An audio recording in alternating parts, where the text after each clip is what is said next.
गांव के बीचों बीच एक पुराना महल खड़ा था जिसकी खिड़कियां हमेशा बंद रहती थीं। लोग कहते थे कि उस महल में कुछ अजीब सी घटनाएं होती हैं। एक दिन गांव के सबसे बहादुर लड़के राहुल ने उस महल के रहस्य को जानने का निश्चय किया। रात के समय जब गांव में सन्नाटा पसरा हुआ था, राहुल महल की ओर बढ़ा। जैसे ही उसने महल के दरवाजे पर कदम रखा, अचानक दरवाज़ा अपने आप खुल गया। राहुल के चेहरे पर हैरानी के भाव उभर आए। वह हिम्मत जुटाकर अंदर दाखिल हुआ। महल के अंदर घुसते ही राहुल ने देखा कि वहाँ एक बड़ी घड़ी थी जो हर मिनट पर अजीब सी आवाज़ कर रही थी। घड़ी की सुई जब भी आगे बढ़ती, महल के किसी कोने से धीमी धीमी आवाज़ें आने लगतीं। राहुल उन आवाज़ों का पीछा करते हुए आगे बढ़ा। अचानक घड़ी की सुई द्वार पर आकर रुक गई और एक भयानक चीख सुनाई दी। राहुल का दिल तेजी से धड़कने लगा, लेकिन उसने अपने डर को काबू में रखा। वह धीरे धीरे उस चीख की दिशा में बढ़ा। जैसे ही राहुल ने महल के दूसरे कमरे में कदम रखा, उसकी आंखें चौंधिया गईं। वहाँ एक पुरानी किताब रखी थी जिसकी पन्ने खुद ब खुद पलट रहे थे।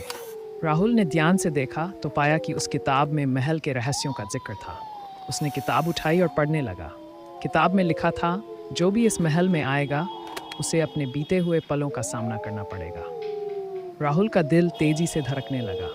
तभी अचानक उसके सामने उसके बचपन का एक दृश्य उभर आया जब उसने एक गलती की थी।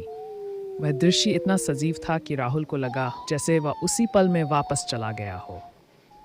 राहुल के पैरों के नीचे से जमीन खिसकने लगी। अचानक वह दृश्य गायब हो गया और महल में फिर से सन्नाटा छा गया। घड़ी की सुई फिर से चलने लगी और राहुल ने महसूस किया कि महल उसे हर मिनट उसके अतीत के किसी न किसी पल से रूबरू करवा रहा था। अंत में राहुल ने महल की सच्चाई को समझ लिया। वह जान गया कि महल का रहस्य कोई भूतिया शक्ति नहीं, बल्कि इंसान के भीतर का डर और पछतावा है।